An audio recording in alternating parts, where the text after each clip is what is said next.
నమస్తే. సామాన్యుడి చేతిలో సామాజిక అస్త్రం నెంబర్ 1 న్యూస్కి స్వాగతం. నేను రవీంద్ర. ఆంధ్రప్రదేశ్లో ప్రభుత్వ ఉద్యోగులు కూటమి సర్కార్పై తీవ్రమైనటువంటి వ్యతిరేకతతో ఉన్నారు.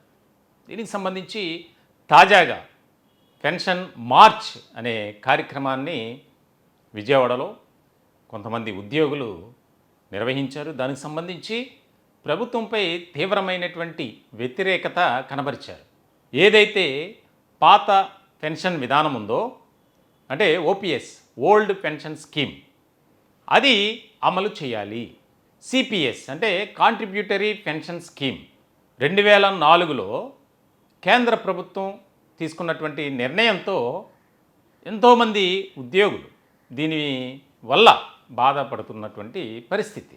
ముఖ్యంగా ఎప్పుడైతే ప్రభుత్వం ఈ నిర్ణయం తీసుకుందో, దీనికి సంబంధించి దేశవ్యాప్తంగా ఉన్నటువంటి కొన్ని రాష్ట్రాల్లో ప్రభుత్వ ఉద్యోగులు దీని మీద ఒక పోరాటం చేశారు, ఒక ఉద్యమం నిర్వహించారు. కొన్ని రాష్ట్రాల్లో మాత్రం ఏదైతే ఓల్డ్ పెన్షన్ స్కీమే అమలు అవుతుంది, కేంద్ర ప్రభుత్వం విధించినటువంటి ఆ నియమ నిబంధనలకు అనుగుణంగా పనిచేస్తూనే అక్కడ ఉన్నటువంటి రాష్ట్ర ప్రభుత్వాలు ఒక నిర్ణయం తీసుకుంది, అంటే ఆ వెసులుబాటు ఇచ్చింది. అలాగే ఆంధ్రప్రదేశ్లో కూడా ప్రభుత్వ ఉద్యోగులు ఎవరైతే ఈ పెన్షన్ విధానంలో ఉన్నారో, కాంట్రిబ్యూటరీ పెన్షన్ స్కీమ్ కింద ఉన్నారో, వారందరూ కూడా గత కొంతకాలం నుంచి ఒక ఉద్యమం చేస్తున్నారు. గత ప్రభుత్వం అంటే జగన్ సర్కార్ మాటిచ్చి నిలబెట్టుకోలేదు, దానికి సంబంధించి ఎన్నికల్లో తగిన బుద్ధి చెప్పాం అని చెప్పి అందరూ చెప్తున్నటువంటి పరిస్థితి. అయితే కూటమి అధికారంలోకి రాకముందు, అంటే ఎన్నికలకు ముందు ప్రభుత్వ ఉద్యోగులకు ప్రధానంగా కొన్ని హామీలు, వాగ్దానాలు చేశారు. దానిలో భాగంగా ముఖ్యంగా ఏదైతే ఐఆర్ ప్రకటిస్తాం మేము అధికారంలోకి రాగానే అన్నారు. అలాగే దానికి సంబంధించి సరైనటువంటి ఫిట్మెంట్ అని రకరకాలుగా ప్రభుత్వ ఉద్యోగులకు హామీలు ఇచ్చారు. కానీ వాటిని నెరవేర్చుకున్నారా, ఫుల్ఫిల్ చేశారా అంటే లేదు. దీనికి సంబంధించి అనేక రకాల డిమాండ్లతో ప్రభుత్వ ఉద్యోగులు ఒక రకమైనటువంటి శాంతియుత పోరాటం చేస్తున్నారు. దీనికి సంబంధించి అనేక డిమాండ్స్, అంటే ప్రభుత్వ ఉద్యోగులకు న్యాయబద్ధంగా చెందాల్సినటువంటి రావాల్సినటువంటి వాటి గురించి బకాయిలు కానీ, అలాగే ప్రభుత్వం పెండింగ్ పెట్టినటువంటి ఏదైతే మెడికల్ రీఎంబర్స్మెంట్ ఉందో దానికి సంబంధించి పే రివిజన్ కమిషన్, దీనికి సంబంధించి అలాగే రకరకాల అంశాలు దీంట్లో ఉన్నాయి.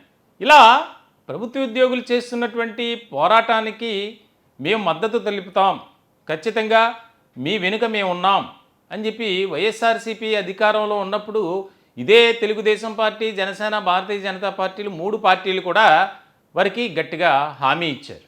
కానీ ఇప్పుడున్నటువంటి పరిస్థితి మరి అవే 3 పార్టీలు కూటమిలో ఉన్నాయి, అధికారంలో ఉన్నాయి. పిఆర్సీ విషయంలో కానీ, పెండింగ్ బకాయిల విషయంలో కానీ, మెడికల్ రీఎంబర్స్మెంట్ విషయంలో కానీ, ఈ ఏదైతే ఓల్డ్ పెన్షన్ స్కీమ్ అమలు చేస్తామని మాట ఇచ్చినటువంటి విషయంలో కానీ ఎక్కడా కూడా ప్రభుత్వ ఉద్యోగులకు ఒక రకమైనటువంటి భరోసా ఇవ్వట్ల. దీనికి సంబంధించి తాజాగా జరిగినటువంటి మార్చిలో ఒక కీలకమైనటువంటి నిర్ణయం తీసుకున్నారు. ప్రభుత్వం ఇదే రకమైనటువంటి విధానం కొనసాగిస్తే తీవ్రమైనటువంటి పరిణామాలు ఉంటాయి రానున్న రోజుల్లో. దయచేసి మహాప్రభు మా గోడును వినండి. ఎందుకనంటే మేము కూటమికి ఎంతో సపోర్ట్ చేశాం. కూటమి అధికారంలోకి రావటానికి మాతో పాటు మా కుటుంబాలు, బంధువులు, మా స్నేహితులు అందరూ కూడా మేము కూటమిని అధికారంలోకి తీసుకొచ్చాం. మీరు ఇచ్చినటువంటి హామీలే, మీరు చేసినటువంటి ప్రామిసెస్సే, వాటిని ఎందుకు నిలబెట్టుకోలేకపోతున్నారు అని దేశవ్యాప్తంగా ఈ రకమైనటువంటి గందరగోళ పరిస్థితులు ఉన్నాయి. ఏదైతే పెన్షన్ స్కీమ్కి సంబంధించి సిపిఎస్, ఓపీఎస్, ఇలాంటి క్రమంలో ఆ రాష్ట్రానికి వెసులుబాటు ఉన్నప్పుడు, అవకాశం ఉన్నప్పుడు మరి దాన్ని ఓల్డ్ పెన్షన్ స్కీమ్ కింద తీసుకొని ప్రభుత్వ ఉద్యోగులకు న్యాయం చేయాలి కదా.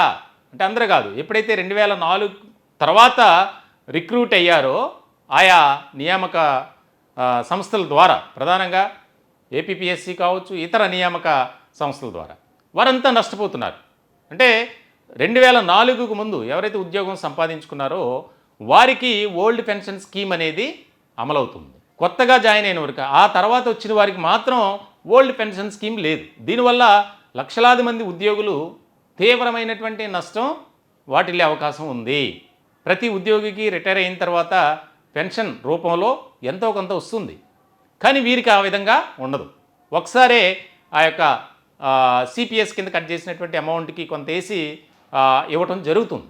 దానివల్ల ఒక్కసారే మేము ఏ విధంగా బతకాలి, మా కుటుంబ పోషణ ఎలా, వయసు పెరుగుతున్న కొద్దీ అనేక రకాల అనారోగ్య సమస్యలు వస్తాయి అని వారు డిమాండ్ చేస్తున్నారు, వారు అడుగుతున్నారు, ప్రాధేయపడుతున్నారు, విన్నవించుకుంటున్నారు. కానీ ప్రభుత్వం ఎక్కడా స్పందించట్లా.